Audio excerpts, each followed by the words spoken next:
What's good, folks? What's good? Back with another stove video. I've got the Smallboy out, and today we're doing a pork pot roast, and it's about time to chuck the meat in, so I'm going to do that right now. Let's sear this here pre-seasoned pork. I've seasoned it myself. It's not. I didn't buy it pre-seasoned. Well, yeah, we do things properly around here. Sure you all heard that. That means it's good and hot. I'll be checking back with you in just a moment.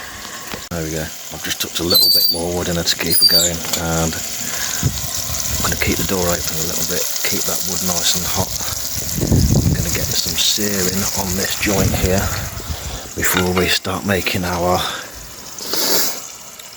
sort of mirepoix to go in the base of the pork roast. So I'm going to try and flip this over. I'm doing this in my new pressure cooker, by the way, as well, so that we're going to do this nice and fast. I'm going to need both hands for this. There she is. Look at that look. She's still going like a good one. Let's get just a little bit more heat on the go. Just a little bit, not that much. And yeah. Get it all to that sort of state. We'll pull that out, then we'll start sauteing these vegetables.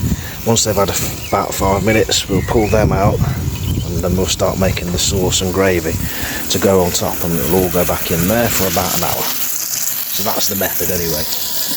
Yeah, that's nice and hot. Keep that going like that. I need to flip it now, I think.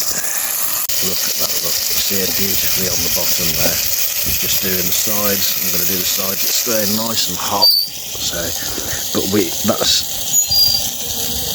absolutely fantastic for the moment. But we are going to want this heat to die down. So we're going to be testing this stove to its full capability on this run. Full capability. So we're going to want to close off them valves and get it nice and cool on the simmer, as to not make the pressure cooker explode.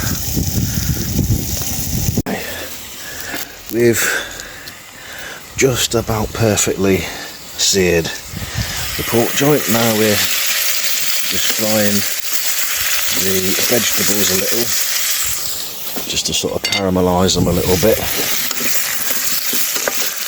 It's a big word, isn't it, for me? Caramelise.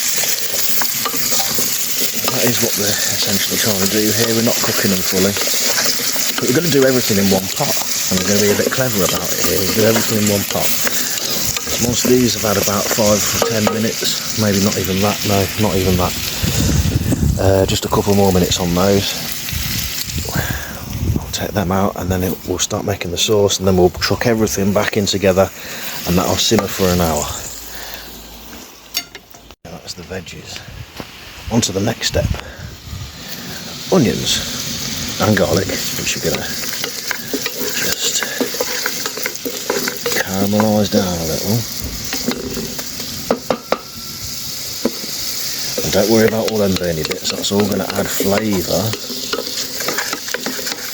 to this gravy that we're going to make in here in just a minute, which will then have to come back out, because then we have to layer it pork, vegetables, then gravy. So this is why we're doing it and all taking it all back out again.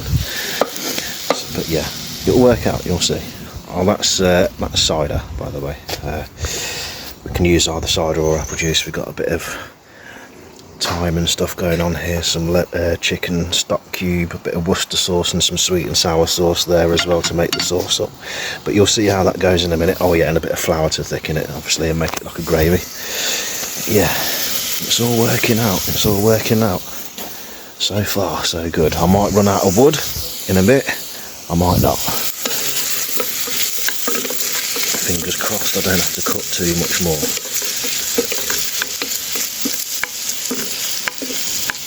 It's starting to smell pretty good. Right, I'll see you back on the next video.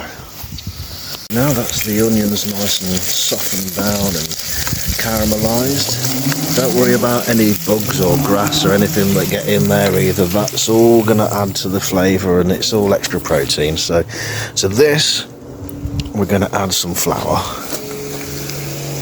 Probably a little bit too much flour, but never mind. I'm going to work that into the oil. Just let that fry up a little. See how nice and brown that's going? You're going to want that nice brownness. You want those onions browned just ever so slightly.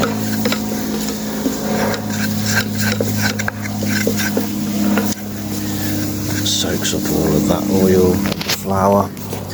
To this, we slowly add some cider. Slowly does it now. Introducing it a little bit at a time. See how it's starting to make a little bit of sludge. That's what you want. That's a good thing. That means it's going to mix in nice and evenly. Okay, so then we take a little bit more, just add a little bit at a time, like so. This is not something we want to rush whenever you're making a sauce or a gravy. Look at that, look, see it's getting even thicker and sludgier. Good, that's excellent. Right, okay, so now we add a little more to that.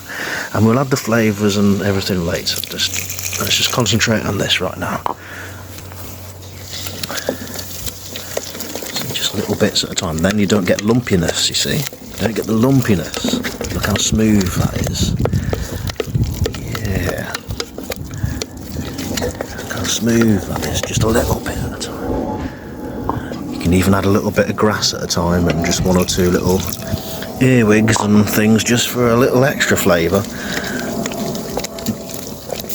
The appley, cidery flavouriness and these onions here is going to make a complimentary sauce for the pork.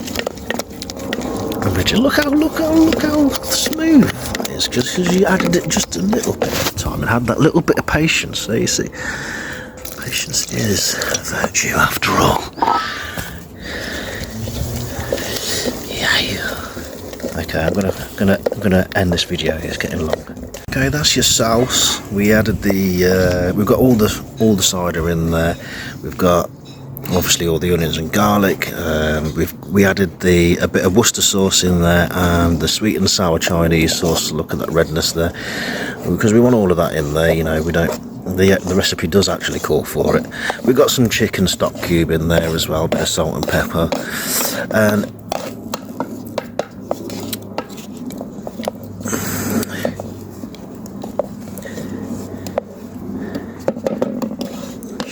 coming up to heat.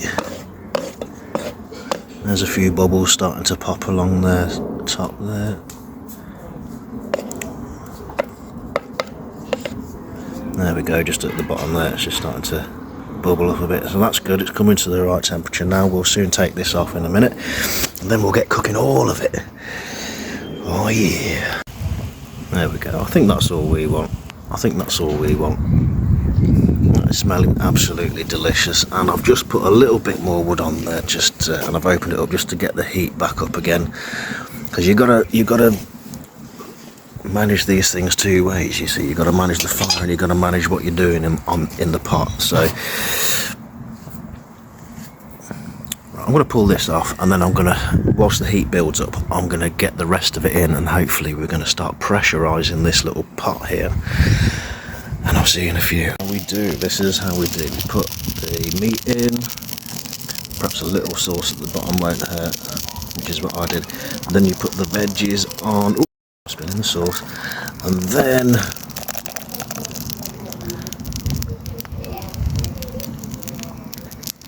you whack that in there like that. Okay, and then when you've got it all compiled, you give it a little of that. Try not to knock the entire stove over. That gets all the sauce down in the gaps between the veggies. It gets in everywhere. Then we take a little rosemary,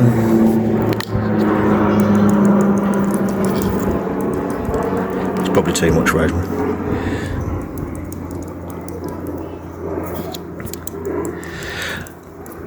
But we'll go with that. We'll go with that. And then we take a little time. Need a little time. There we go. We add a little of that in there, like that. That'll do, I think. Then we add the lid to pressurise that up, and I'll be back in a sec when I've done.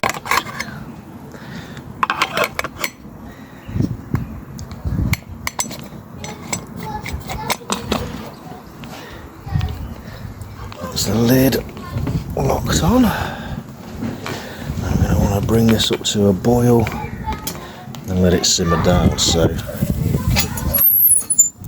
maximum power for this next bit.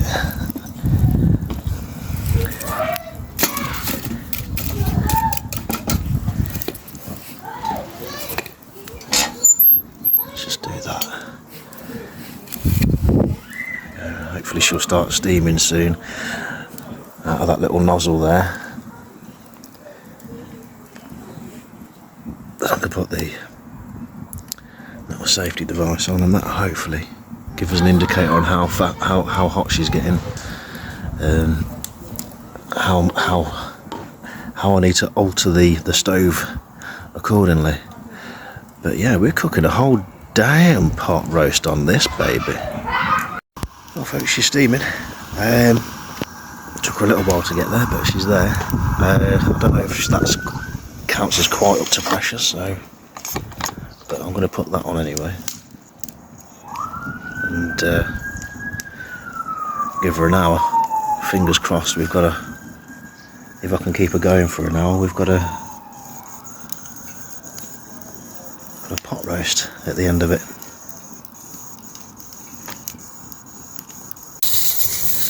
She's getting up to pressure now, folks. I'll shut the door and let her just digest what she's got in her belly in there. And she's getting right up to temperature now, as you can see. Kicking out a lovely amount of heat as well in the process, keeping me very warm. And well, not that I need it in the summer, but there's a warmth that just kind of penetrates into your bones that comes off one of these stoves. And well, just look at that. Can you pressure cook on a Henson stove? I think we have the answer, don't you? Yeah, she's been going for about 10 or 15 now. On a nice clean burn, because she's up to temp obviously, but yeah, you should smell this. The smell of this is amazing.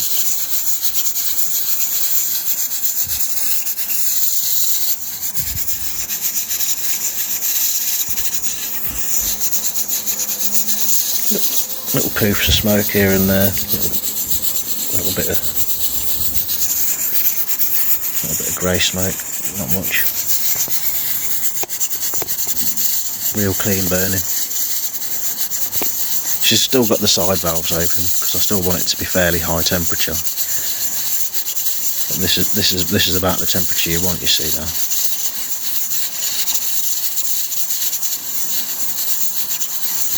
Okay, so we're about halfway through, and the flame started to die down a bit because the wood was starting to burn away, sort of a thing. So I've chucked a little bit more in there now. And yeah, as you can see, she's not at the same pressure she was at, but soon she'll build back up again, I'm sure. There you go, she's about back on track again. Like a puffing billy. She's not, the thing's not spinning, but that's about right. Took about 10, no, there she goes, look. That's a little governor, look. Like a little steam engine. Means you've got enough fuel in it. I let it die down a bit too far. Probably it's took about 10 minutes to get back to pressure. So I'll probably get about 5 or 10 minutes longer cooking time. But yeah, it's still cooking.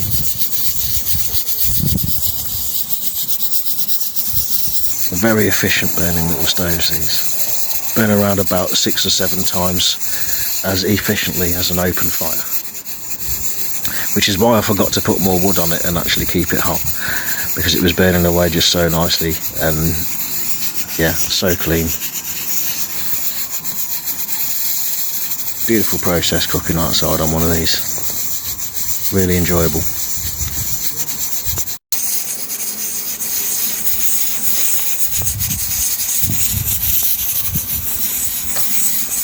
Right then, stove fans, she's had her time. She's cooked. That has to come off the heat now, and that has to have about 10 or 15 minutes or so to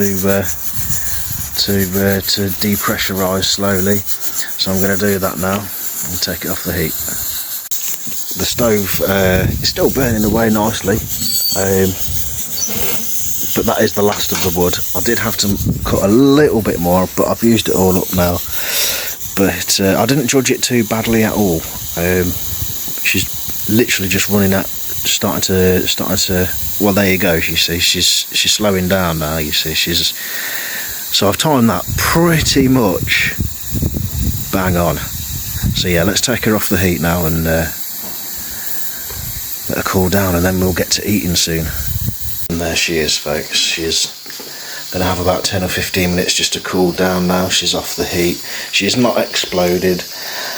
The aroma is absolutely sensational. I wish I could just like send you the aromas through Messenger or whatever, you know, through Facebook, because yeah, it's pretty damn good smelling. Now that this little madam's calmed down a bit, what we're going to do is we're going to, it's still hot, just see what we've done. Oh my. Let me get a spoon.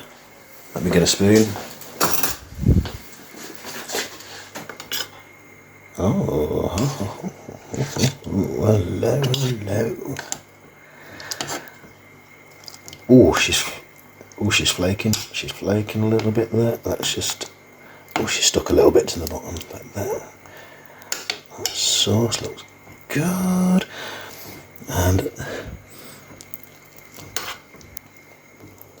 I can just stick the spoon right into. Oh my word! Oh my, that is tender. That is tender. So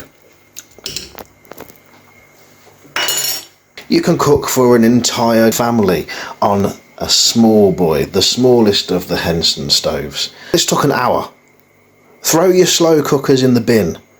Go on, chuck them away. I'm just kidding. Don't throw your slow cookers away. They are still very, very, very, very useful bits of kit. But just add a little.